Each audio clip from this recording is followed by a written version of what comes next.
SeatGeek is the easiest way to find the best deals on tickets to pretty much any live event. Concerts, sports, theater, comedy, whatever you want. Download the SeatGeek app today and enter promo code SEATS to save $20 on your first purchase. Welcome back to the SportsBeat KC podcast. This is Jesse Newell, KU beat reporter for the Kansas City Star. I'm joined once again this week by CJ Moore of The Athletic and Bleacher Report. CJ, how is your week going? Jesse, going well. What's going on, brother? Not too much. Any 30-year-old man problems this last week? Anything you can share with the rest of us? Let's see. I played basketball yesterday in a noon ball game that I found, and definitely got popped in the nose, and I have black eyes today. So wow, there you go.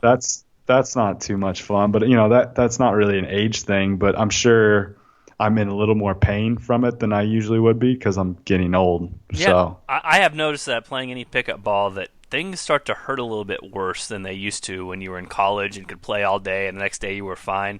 Like the back and the legs, it just feels a little bit different when you get a little bit older.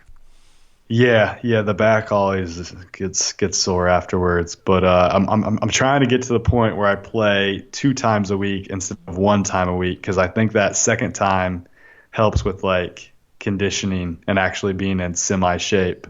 Exercising 1 time a week is kind of a challenge on the old body. So we'll see. I found this Thursday game. Hopefully I can continue that, but we'll see. Well, who you need to talk to about this is Devonté Graham. How's that for a second? For Kansas, obviously he's going to be a topic coming up. We've got some of your Twitter questions about Kansas basketball. KU goes 1-1 this last week. A major surprising loss to Oklahoma State at home, and then a home win against TCU. So the Jayhawks kind of stabilized after the loss. But like I said, you guys came through with some Twitter questions, so we'll address those in a second. But let's start with that, CJ. This last week, KU was a 13-point home favorite against Oklahoma State. Loses at home, its 3rd home loss of the season if you only count the Allen Fieldhouse games, and then rebounds against TCU after Bill Self called out the team on Monday for its lack of effort and its selfishness. So I guess just wrap that all up in a bow for me. What do you make of this last week for the Kansas Jayhawks? Oh man, it's a lot to untie there.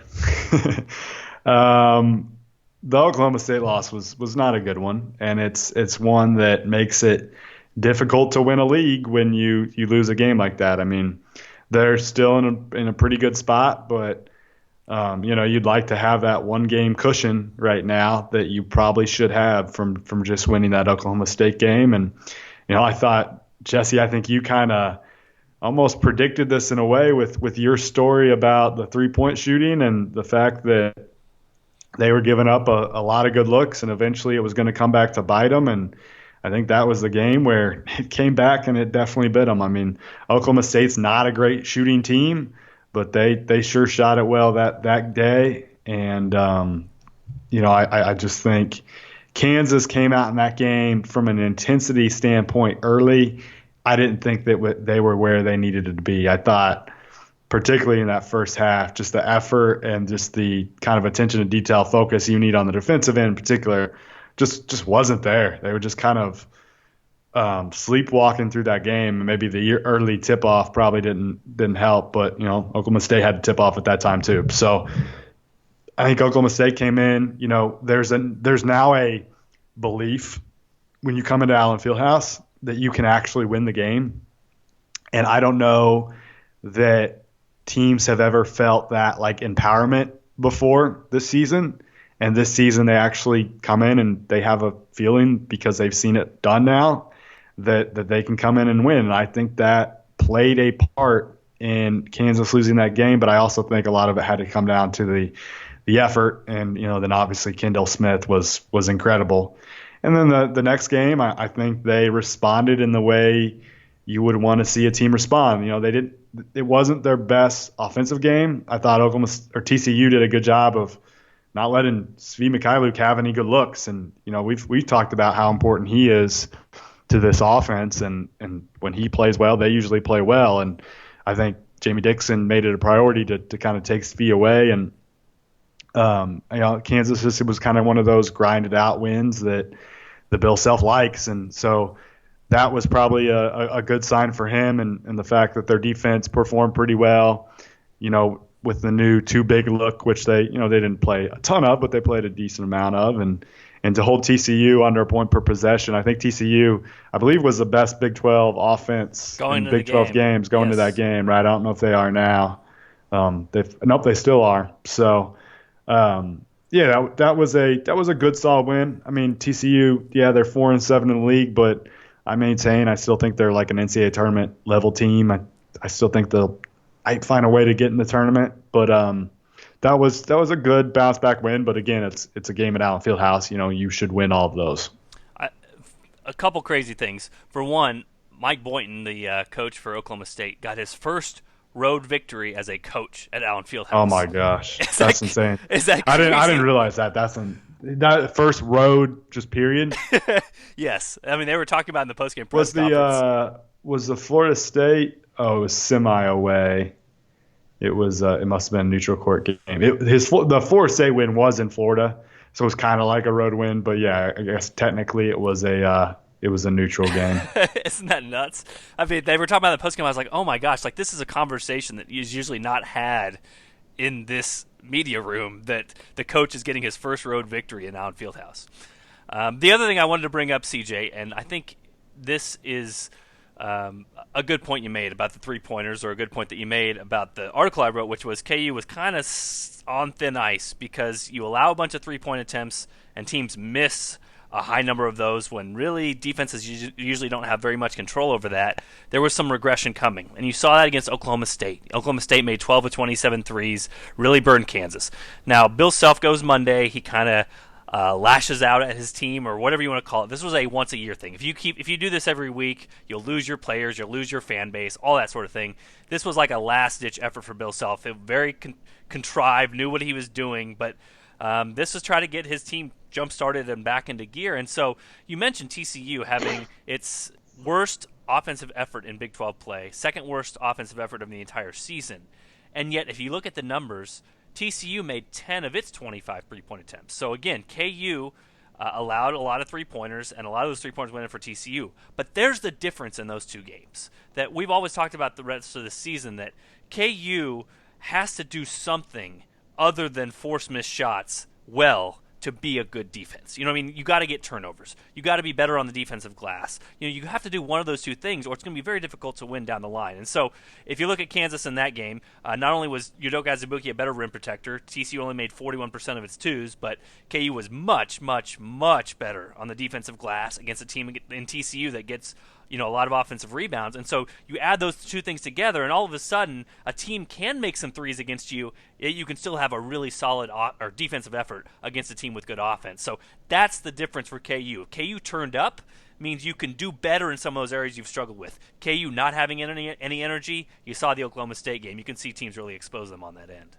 Yeah, and to go back to the three-point shooting, I do think, if you go up a number of open looks, obviously eventually it's going to burn you. But a lot of times I feel like defenses, when they're turned up and when they play with energy and when they're, trying to close out hard and do those kinds of things, you're trying to contest shots, you're busting your butt to, not give away those super open looks. Like maybe it's a semi-open look, but super open look. When you're making the offense work and kind of be uncomfortable in a way, when offense is uncomfortable, even when they get the open looks, they're not maybe going to shoot a super high percentage, right? And I just thought KU's defensive effort and kind of how they just let Oklahoma State do whatever they want played a part in that, and that Oklahoma State got rhythm. Not only got open shots, but they were in rhythm and stuff like that, just because the effort wasn't there. And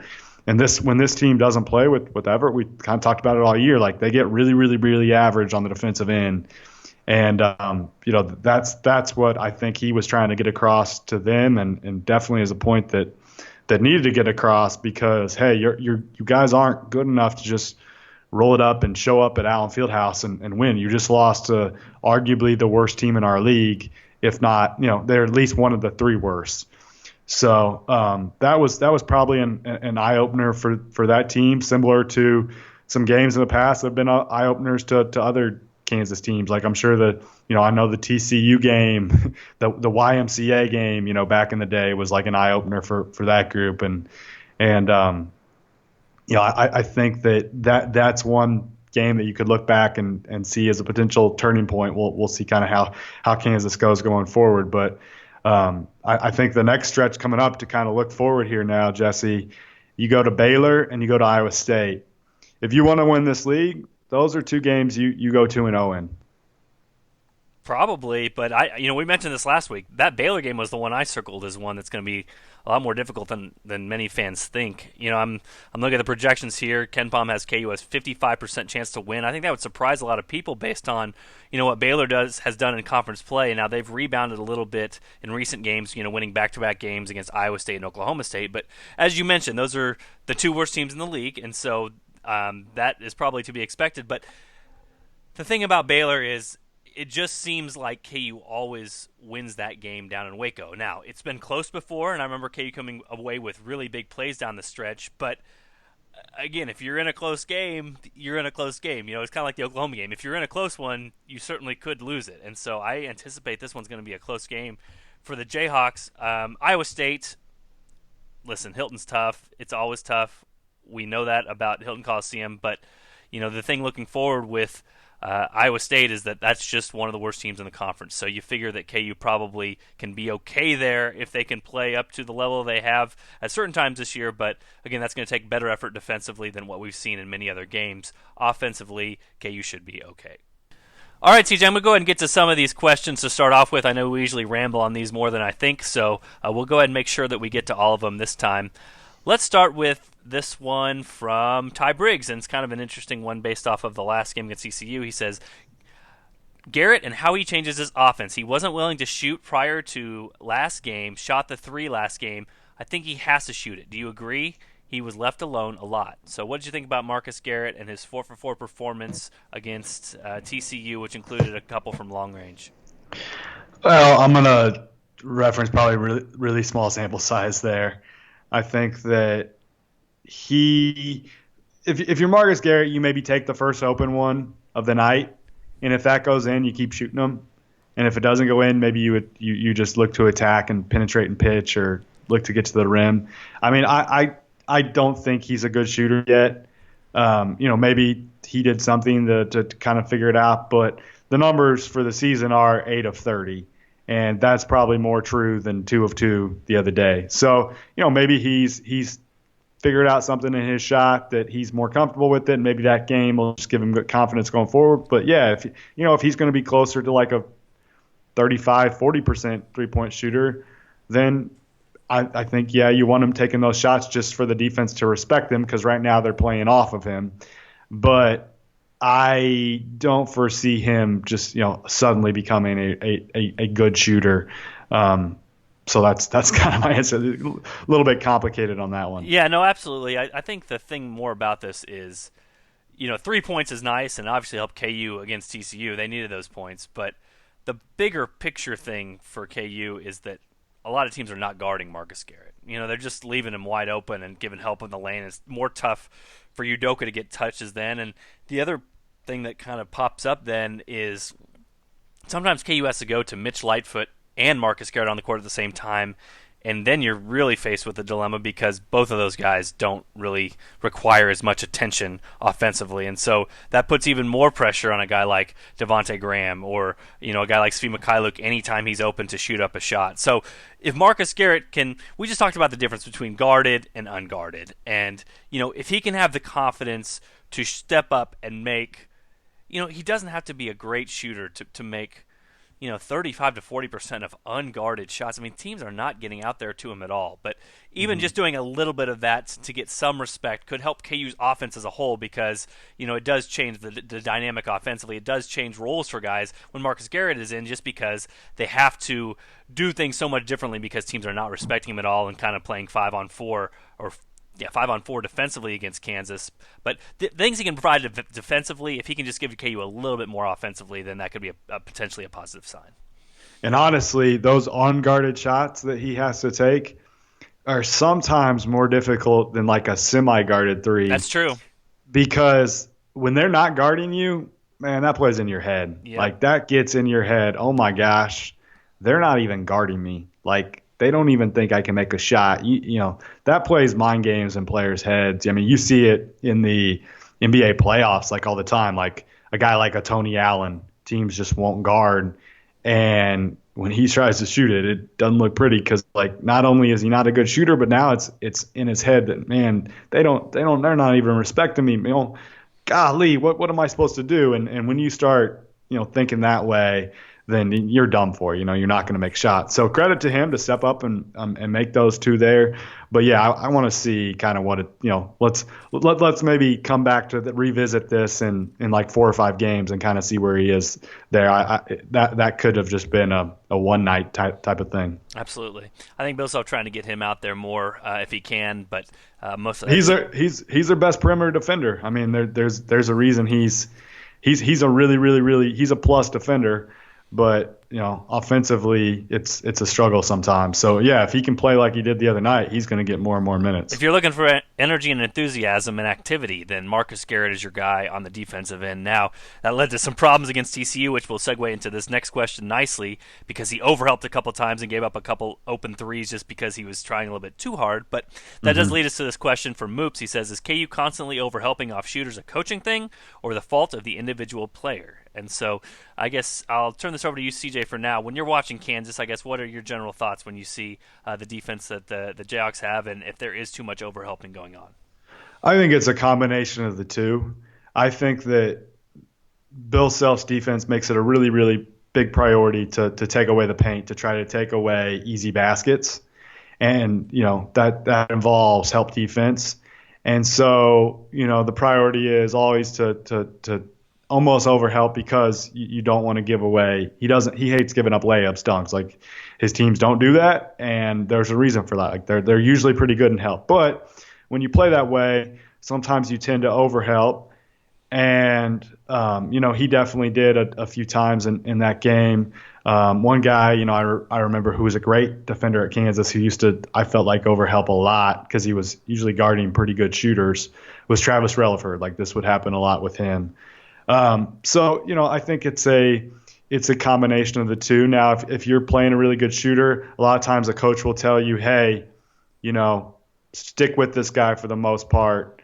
For example, you remember when Brady Heslop was at Baylor? Yes. Kansas used to stay attached to him. Like they wouldn't help off him in any situation. And at least late in his career, maybe not early in his career, but I remember the last couple of games they played against him, like they wouldn't help off him. But yeah, the Kansas defense is usually to take away the paint, and then you close out, and maybe sometimes you tend to, when that situation happens, there's times where guys will help when they shouldn't help because there's not a need for help. But in their head they're thinking, man, I got to be ready to play help defense, if that makes any sense. Yeah, no, it's both sides here. Again, Bill Self wanted more than anything this last game activity, energy, enthusiasm. And so when you're Marcus Garrett, you get in the game, you're excited, KU's on a little bit of a run, that sort of thing.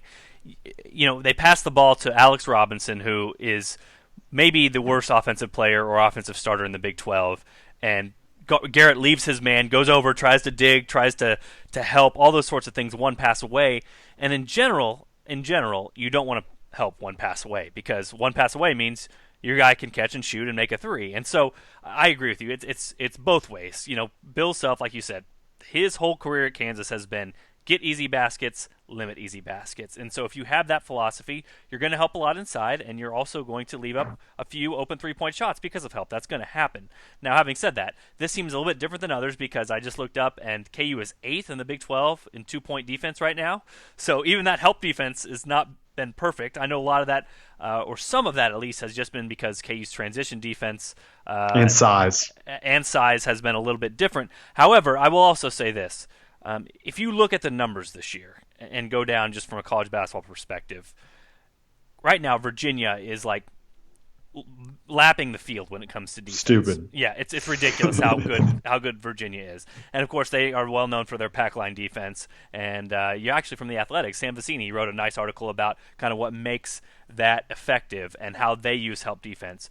Virginia gives up a decent amount of 3-point attempts, but I will say that they do that. And other teams don't shoot very well from 3-point range, which, again, some of it's luck, some of it can be controlled by you, maybe not as much as people think.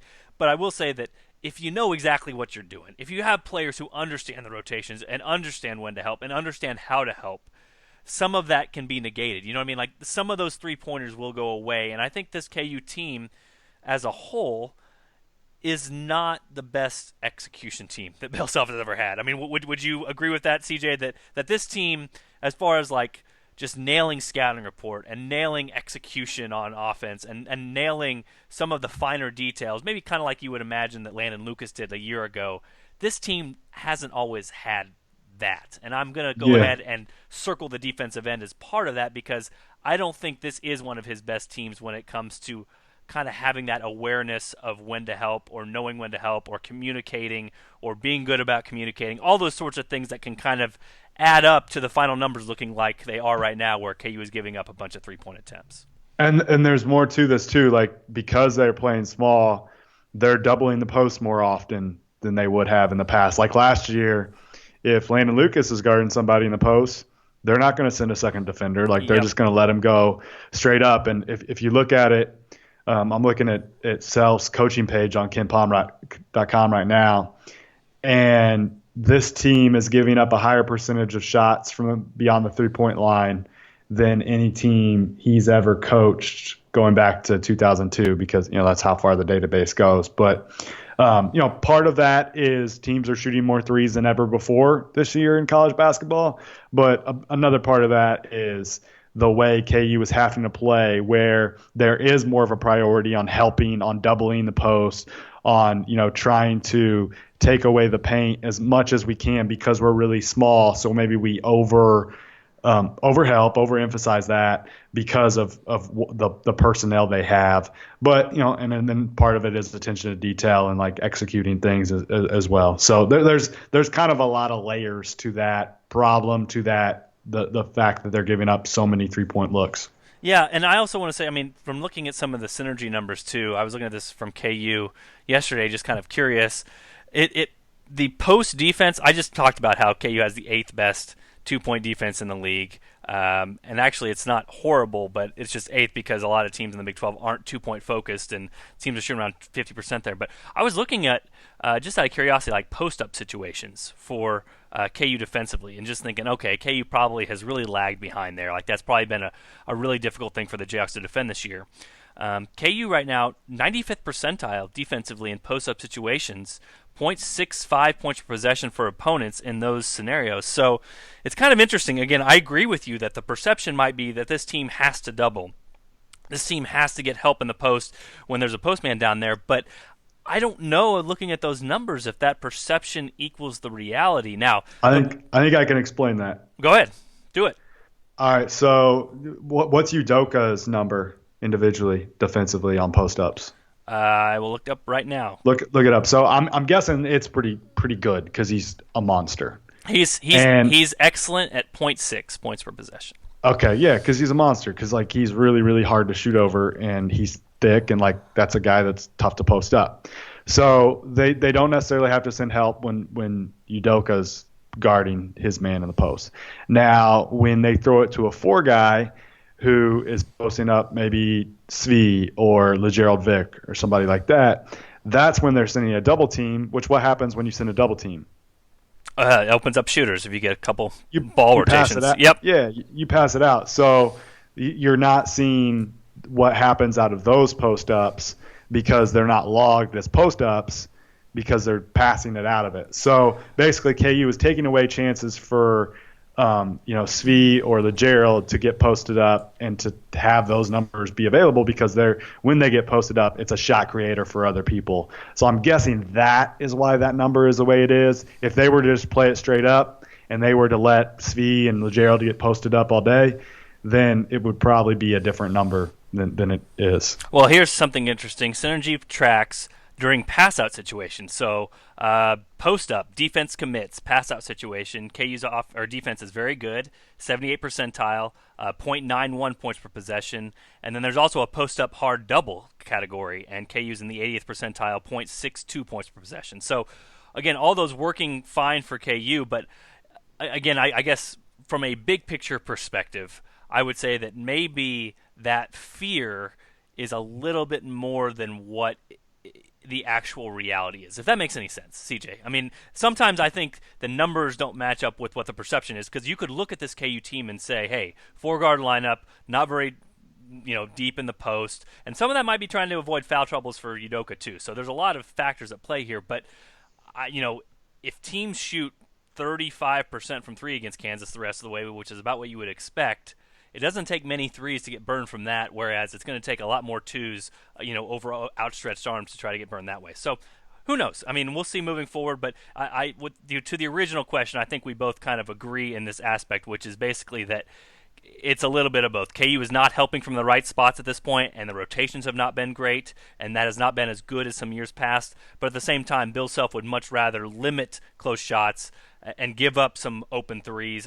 based off rotations or semi-open ones than give up shots in the lane. So I think it's just a combination of both, and that's what you're going to see from this KU team moving forward, because that's kind of, you got to believe in what you believe in, and that's basically what Bill Self believes in from a defensive scenario. All right, next question. This one's from Jeff Brack. Real quickly, we should talk about KU picked up a commitment this week from Ochai Agbaji from Kansas City. He committed to the Jayhawks. Obviously, that puts KU one over when it comes to scholarships, but kind of more of a project guy. A lot of comparisons to Travis Relaford. KU trying to get back into the Kansas City market, I would say, to get him, and he's a guy that's been on the rise. Sam McDowell from our staff had a great story, if you want to Google it, from a couple weeks ago. Agbaji had no Power 5 offers 2 weeks ago, so really the way he's been able to ascend in the last couple weeks has been pretty amazing.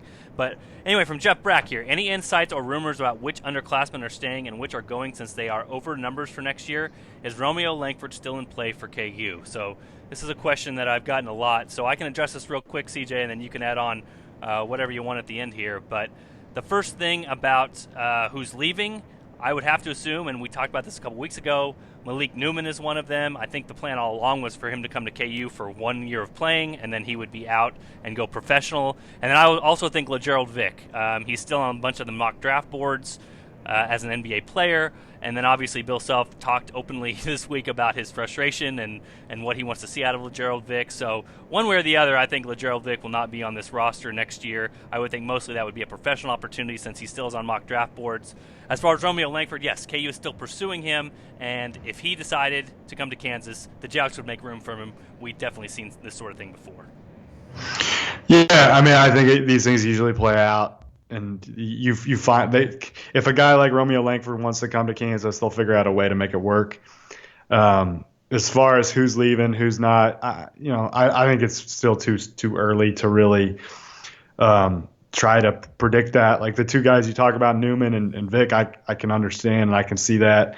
I can also understand the other side of it. Like both those kids should maybe come back to school because they won't get first round grades. But at the same time, a guy like Newman might just be like, okay, my plan was to come to Kansas, play 1 year, and then go play pro, whether that's in the NBA or overseas. I don't care. I just want to start making money playing basketball. And you can understand that too. Like you can't fault a kid for being ready to make money playing basketball. If that's his plan and that's what he wants to do, like then go for it. So, but yeah, I think I wouldn't count them out for Langford just because they're over the scholarship limit. Like they're still that commitment isn't changing anything. I don't think as far as their recruitment of that guy. And yeah, like you said, they'll make a way for it to work. Yeah, no, I think fans sometimes make too much of this. I mean, the numbers will work out. Just basically don't worry about it, because it's tough with some of these guys, because Bill Self has to basically recruit like those guys are going to be gone,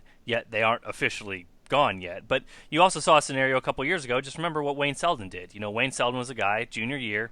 A lot of people thought he would go pro, but didn't know for sure. He did go pro, announced it, didn't get drafted. now, has been a contributor at the NBA level, so it all worked out for him, but he basically sort of had to clear out so that the next guy could come through, and that was Josh Jackson. So that sort of thing kind of plays out, I think, a little bit more than fans realize at this sort of level. And so if you're looking at Malik Newman, if the plan was for him to come to Kansas for 1 year and then, leave his mark and then leave and open up for Grimes and Dotson and whoever else comes in, Charlie Moore, who's a transfer, Marcus Garrett, all those sorts of guys, then that's sort of the plan all along, and Bill Self has to kind of proceed like that's going to be the case. So don't worry about that. Don't worry about Romeo. Now, if Romeo thinks that the backcourt might be crowded next year, then that's something he's probably considering already when he's looking at Indiana and Vanderbilt and all those other places. But KU will still pursue him, and if they get him, then they get him, and they absolutely will take him and make sure that they find a way. All right, let's get to a couple more here before we get out. CJ, we've been waiting on this one. This one's from Johnny Orlansky. He says, why is Devonté Graham's season being undervalued? Matt Norlander from CBS recently said one of the reasons this team isn't elite is his disappointing performance, but he's having one of the best individual seasons of the Self era. Is it just optics? So, thoughts on Devonté Graham, and then thoughts on Matt Norlander. Oh, boy. Matty. Norlander's a friend. It's a good dude. Usually knows his hoops pretty well. I think he's just couldn't be more off on this one. I responded to that question. I said, Matt, did you say this? You gave him a chance. I gave him a chance. He said, yeah, what I wrote there is all true. Devonté has been strong, but has not been the difference maker KU fans hoped he would be, something close to what Frank was last season. All right, so let's address that. So what you were expecting from Devonté Graham was for him to be the National Player of the Year. I don't think that's entirely fair. I don't think anybody's expecting that. I don't think anybody was expecting that. I think they were expecting a maybe All-American caliber type season, which I think he has delivered. And by the way, before we get going too far, CJ, me and you were beating the drum in the preseason about, look, this is going to look a little bit different. Frank Mason was 20-5. Devonté Graham's more Monty Morris. He's more 17-7. So it was. Yeah. What we were doing that. Let's go back. Let's look at it now real quick. Well, I'll continue to talk about this, but I've got it right here. Do you want it? Well, yeah. What were Monte's stats last year? Oh, I didn't look at Monte's, but I'll look that up. You give Devonté's. Okay, so Devonté, according to Johnny on here, is at 17.5, 7.4, and 4.0. So all right. He's at 18-7, basically what we were talking about in the preseason. Yeah, Monte Morris last year, 16.4 points per game, 6.2 assists. Yep. So, yeah, he's been a little bit better version of Monte Morris. Probably, I'm guessing he has higher turnover numbers because Monte Morris leads the NCAA all time in assist to turnover ratio. Yes. But yeah, he's been a little bit better than a Monte Morris. He's been pretty dang good. Another thing that we talked a little bit about this before the podcast, and maybe I should let you. I'll let you make the point, Jesse. Go ahead and kind of say what you said earlier because I thought it was a good one when it regards to a little more help for Frank Mason last year. Yeah, well, if you look at the way these two teams are set up, if Frank Mason needed a breather last year, he had Devonté Graham who could run the point. If Devonté Graham needs a breather this year, too bad. If Devonté Graham's knee is hurt a little bit, too bad. If Devonté Graham's in foul trouble a little bit in the first half, too bad. I mean, I'll read you his minutes per game, or his minutes each game the last 40. There you go. Right? That's it. 7 in a row. I was looking it up. The last decade, the highest any player had played 40 minutes or more per game for KU in a season was Frank Mason last year with 3. I think you need to quit looking up KU. I think you need to start looking. We need to go to would Basketball Reference have who has? Yeah, we can start looking it up. Nationally, not just. I mean, we could save that for next podcast. We don't want to sit here and try to figure that out right now. But the point is, the last decade, KU's highest 40-minute point total guy, or 40-minute guy in a game was 3. Devonté Graham has 7 in a row, and is now at 10 for the season. And it's barely February. I mean, this season is not close to over right now. Okay, so the other thing I was going to mention, so if Frank Mason needs a little bit of help, if you need to throw in the post or another guy that could score on the ISO, you have the number 4 pick in the draft. If you need another guy who can pass it out to and get an open 3 or can kind of create on his own or be a point guard, he had Devonté Graham. If you look at Devonté Graham this year, I mean, let's be brutally honest about this roster right now. Okay, I mean, I was kind of looking at this before the podcast, CJ. Let's be brutally honest. Let's go to the starting lineup. We knew what Devonté Graham was kind of getting into. He was going to have to do a lot for this team, not a lot of other distributors on the team. Let me ask you these questions. Malik Newman, has he been better or worse than you thought he was going to be this year? Worse. Okay. LeGerald Vick, has he been better or worse than you thought he was going to be this year? If you average it all together, he's probably about what I thought. Okay. But obviously lately he's been worse. Okay. Svi Mikhailuk, better, obviously? Svizus. Udoka, better or worse? Better. Okay, let's keep going down the line. Billy Preston. Not there. Not there. Not there. Not present. Not present. Marcus Garrett. I kind of had semi-high expectations just because he felt like one of those guys that was going to be better than expected. So I'll say about what I expected. And then Sam Cunliffe. Probably about what I expected, but most people would probably say worse. Okay, so we're going down the line here. We've got two of the main guys you're counting on for offense. You didn't say Mitch Lightfoot. Well, Mitch Lightfoot, and you'd probably say better, but not from an offensive standpoint, right? Yeah, I'd say about what expected, honestly. Okay. So you're looking at, let's go with the starting 5. Offensively, what you've gotten from those guys. Malik Newman, Bill Self thought he would be an all-conference type player. Again, he's been better lately. That has not happened. Okay? LeGerald Vick was great early in the season. Has going through a major funk. Bill Self trying all sorts of things to get him going again. Udoka Azubuike, number 1 in the nation in field goal percentage, but then again is not a guy that you can just dump it down there and have him create a shot for you every single time. Part of him being number 1 in field goal percentage is Devonté Graham. It's Devonté Graham. And Devonté Graham's one of the best lob throwers you will find, and he's a pretty good table setter. So, Kansas is 15th in offensive efficiency and adjusted efficiency. Devonté Graham deserves a lot of credit for that. But go on, continue. And so then Svi Mikhailuk has shot more threes, made more threes, all those sorts of things. Still not the guy. I mean, still not a guy that you just throw the ball in his hands and he goes and makes a play for you. That guy. And part of the reason he's so efficient offensively is Devonté Graham. I laid this out in my Svi story. Is Devonté Graham. Gets him the ball where he needs it. So I guess what I'm saying is we thought Devonté Graham would not have much help going into this year offensively. Okay, we thought this is going to be very difficult for him to always create for others and then score and create for himself.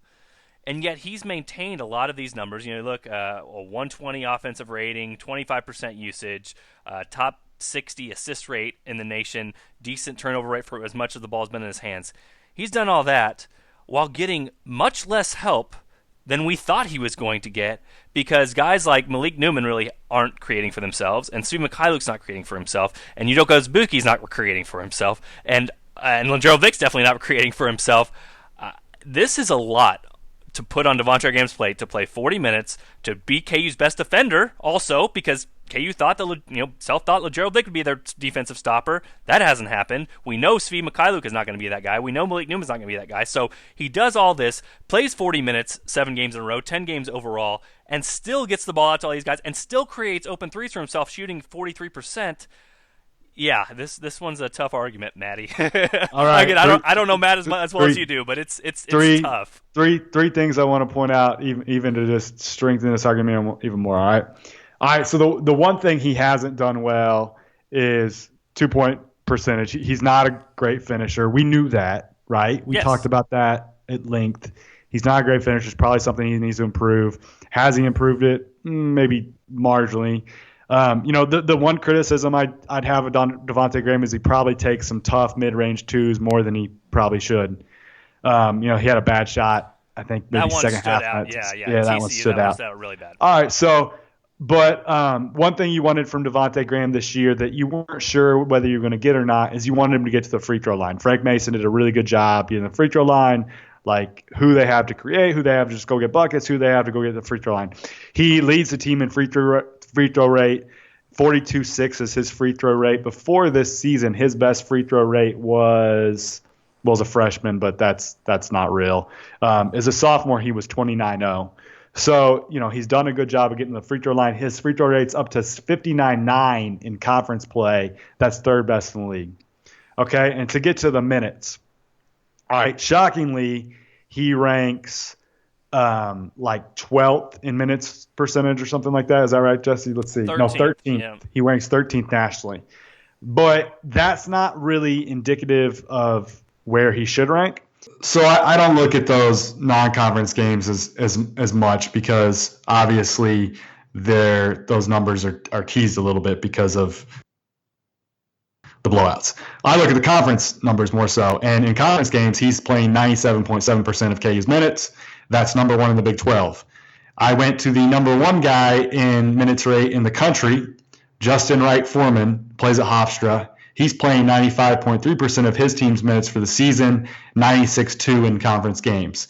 I wouldn't be shocked if Devonté Graham's minutes rate in conference is higher than anybody in the entire country. So basically, he's being asked to play more minutes right now than anybody in the country, and he's still performing at a pretty efficient level and helping, make all these other dudes better. Svi Mikhailuk, making Udoka better, and KU's offense overall is pretty darn good. Now, could you maybe poke some holes into his defense? Has his defense not been as good? Yeah, probably, but that's also hard. Then you can kind of use the tired excuse, that type of thing. But even with tired legs, and he hasn't shot it as great as of late, he's still shooting over 42% from three for the year. So get out of here with Devonté Graham. Hasn't been that good. Get out of here with that. Get out of here. Get out of here. Yeah. I'm not gonna. It's gonna be tough to critique that kid and put much on him because, damn, the dude is doing a lot. Yeah, I don't know. I hate to even say this, but wouldn't I would say Devonté Graham is the least of their problems. I mean, can we say that? Him and I think Svi. It's pretty tough to critique those two guys. Yeah, I would definitely agree with that. All right, last one for you, CJ. I wanted to be sure to get this one in here. He says, Beware Fog says, how many times when CJ dunks on Jesse Newell does CJ get a technical for taunting? All of them. So zero out of zero. First of all, there's a 0% chance I could ever dunk on you because I can't currently dunk. I don't think. There you go. I haven't tried in a while, but that would be tough. Maybe if I had a tennis ball. There was a better question a week or two ago about if I shot 200 free throws and you shot 100 free throws, who would make more? Yeah, I asked you. I was like, Jesse, can you shoot 50% from the line? And you claim you can. So I think you might win that. It would be technically impossible for me to, make 101. Obviously, I'm surprised, as cocky as you are, though, that you wouldn't. I wouldn't say I would make 100. Yeah, that you wouldn't claim you could make 101 or I told you I'd make what did I say, 85? Yeah, see, 80, God, you are 80. so cocky. God. I mean, free throws, when I get to shoot them all in a row like that, make quite a few. We almost need to make this happen. We need an over-underline, though. I mean, do I get 150? Would that be a fair fight? Yeah, I think 150 would be more fair. Okay, listen. We're gonna have a handshake, non-handshake agreement since we're not within. We're not next to each other right now. But KU makes the Final Four. If this little media game happens, we need to make this happen. I will shoot 150 free throws. We should do something more like. That just takes a long time. We should do 30 and 45 or something 50, like that. 50 and 75, the 1 1/2 ratio. Yeah, we can do that. Yeah. We'll figure out a good number. But if KU makes the Final Four, we will get together and figure out who the best free throw shooter is. Norlander said that's impossible, so that's not happening, right? Yeah. Oh, jeez. Yeah, that's. All right, so. But yeah, to get back to that question, this obviously comes from there was horrible technical foul called last night in the Louisiana Tech game by Jerry Pollard, and it was one of the worst things you'll ever see in basketball, and it's been something that's bothered me all year. That one was as bad as I've ever seen, but I think too many technical fouls get called on when dudes dunk and they either hang on the rim just a second too long or have the, just or the gall to look at somebody after they dunk. So it's a pet peeve of mine. I think there should be a 3-second rule in college basketball to where after a guy dunks or blocks the shot, give him 3 seconds, let him do his thing, and then if he continues after the 3 seconds, then yeah, you can tee him up. But let guys play with a little bit of emotion. I realize it's like quote unquote showing people up, but come on, it's not that bad most of the time. Let it play through. We didn't come to watch the ref show. We came to watch the players. Let the players decide the game. This sounds like a great article or a story topic. Yeah. I'll be pitching it. Tweet at Seth Davis. I'll probably come at it at a little more measured tone, but yeah, it's something I want to look into. So tweet at Seth Davis. Say let CJ write this story. You might see me trying to dive into that. We'll see if any officials will actually talk to me. But yeah, I'm thinking about it. But man, it gets me charged up, Jesse. It seems like it has happened a lot more this year. I'm a little bit less, I don't know what the word is, fired up about it. It doesn't affect me as much, but I see a lot of people criticizing it, and I understand that basketball is an emotional sport. You can't completely take the emotion out of the game, but I guess you're the one to write this story because you were fired up about it. But I would be interested to hear what the officials have to say about this, because it seems like that sort of thing has to come from somewhere or from some initiative. Yeah, there has to be some sort of initiative that's asking those officials to do. Yeah, it's worse this year than I've ever seen it as far as the quick trigger on them. So I definitely think it was some kind of initiative. But yeah, it's trash. But yeah, I would love to play some dunk ball in like an 8-foot goal. And if there were officials, they would probably tee me up a ton for dunking on you, because yeah, I would let you know about it. The only problem for you is I probably would be playing so little defense that I wouldn't even be in the way of your poster. So I would just be like off to the side. You couldn't even dunk on me or swing your legs around me or do the Udoka straddle, whatever the case may be. I wouldn't even be in the picture.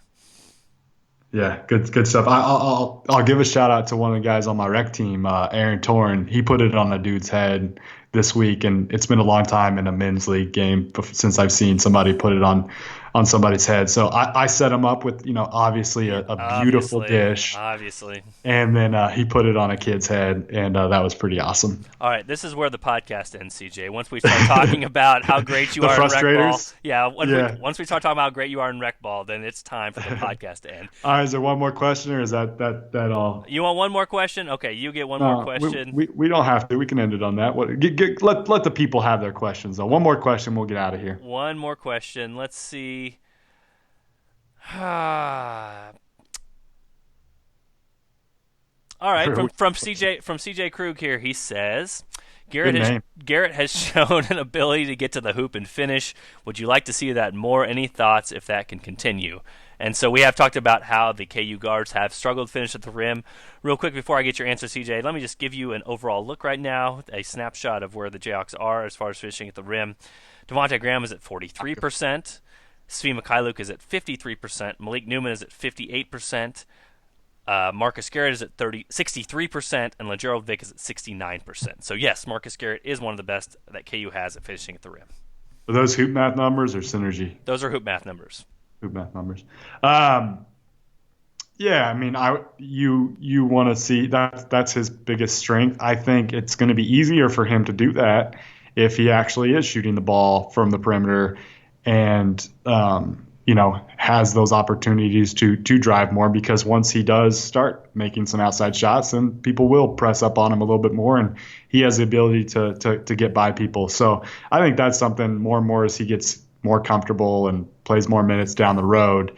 That's something he'll probably be pretty good at, because I see him as one of those program guys that's really going to develop into a really nice player down the road. Don't you, Jesse? Like, can't you see shades of, there's enough there to think he's junior, senior year Marcus Garrett's probably going to be a pretty good player. Oh, absolutely. Yeah, no, he just doesn't have it all figured out yet, and we've seen KU be so good at developing shooters over time. Frank Mason was not a great shooter when he first got here. Devonté Graham was not.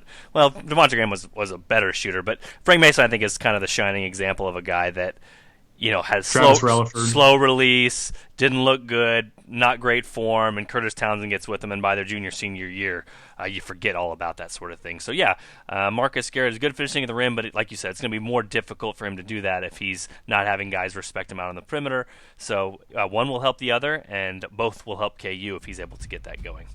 We'll go ahead and wrap it up there, CJ. I want to encourage people, again, to rate and review the podcast on iTunes. We've had a lot of good feedback on there lately, and a lot of people taking their time to do that. So that's kind of the way that you can, quote, pay the show, if that makes any sense, to make sure that other people can check it out and other KU fans out there know it's out there. But we're going to go ahead and sign off for there. For CJ, this is Jesse. Thanks for checking out the Sports Beat KC podcast, and be sure to tune in for another episode next week.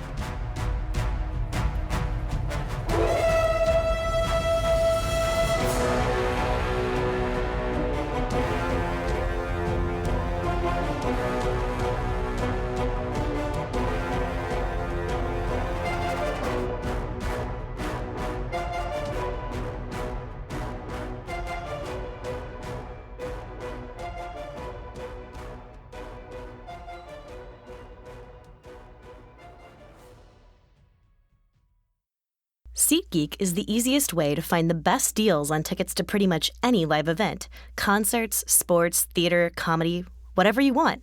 Download the SeatGeek app today and enter promo code SEATS to save $20 on your first purchase.